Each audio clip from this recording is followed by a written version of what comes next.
Finances is one of the biggest challenges people have. Financial stress equals emotional stress.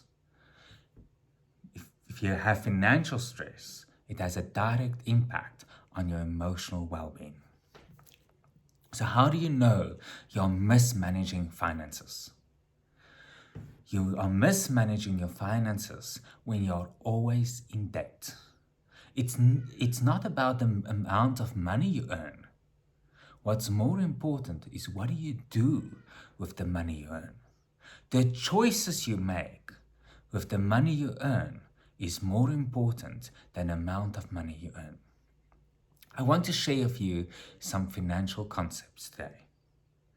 What we've seen most people's finances, what influence most people's finances is three factors: housing, transportation, and food. If you can save on one of these three things, then you have more money in the bank.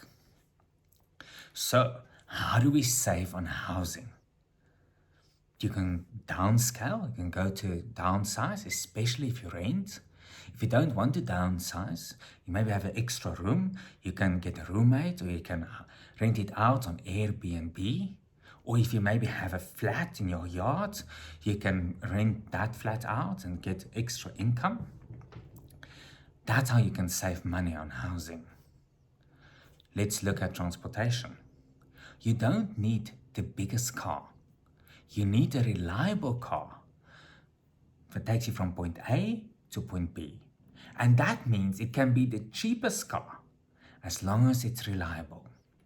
It doesn't need to be a new car. It can be a second-hand car as well. The amount of kilometers you have is also important to look at.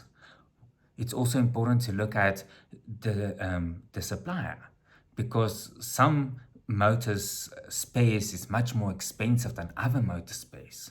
The services can be much more expensive of certain cars than other cars. The other thing we can look at, the third thing we can look at now is food. So how can we save on food? I realized for myself, I realized we are creatures of patterns and habits.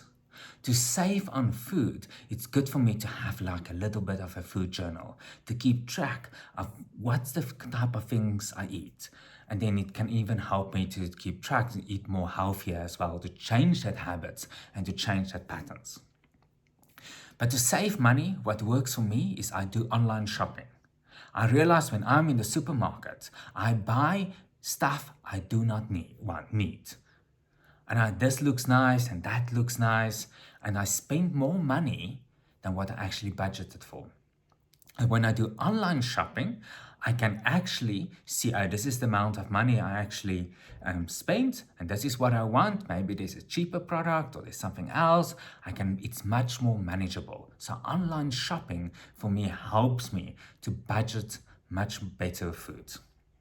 The other thing I realized of food is takeaways and fast food. It's not a cheaper option. There's always tips, there's delivery charges involved.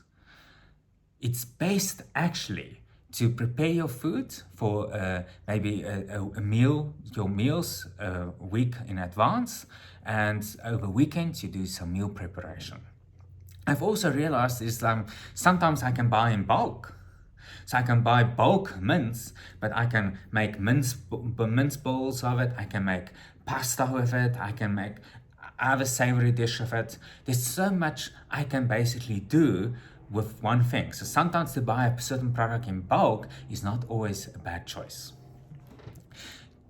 What's also important, to manage our finances, we need to live from a place of more consciousness. We need to become aware. What do I do with my consciousness?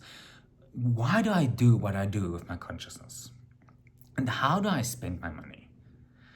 So before spending money, there's 4 questions I want you to ask. Do I need it? Do I want it? Do I like it? Do I love it? So the things you need. Maybe you need your prescription medication. It's a thing you need. You need to pay your bond or your rent. You need groceries. Or if you live in South Africa, you need maybe an alarm system. Depends on the area where you live. That's the things you need. Let's go to the things you like.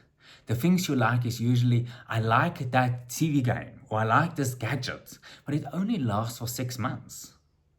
Then I don't use it anymore. It's gone. It's money wasted. Then is the things I want. Oh, I want that Coke with my meal, or I want to buy that thing online, or I want this. It's also mostly, it's temporarily satisfaction, but there's no joy in it. Then is the things you love. The things you love, if you have enough money, that is usually the things you will do. Maybe it is horse riding, or maybe it is piano lessons, or maybe it is travel more. Whatever it is. If you want to live a fulfilled life, I would recommend focus on the things you need and the things, then you will have enough money for the things you love. If you're going to mismanage your money, mostly, and if you want an unfulfilled life, focus on the things you like and the things you want. I hope this makes sense, and yeah, thank you for listening.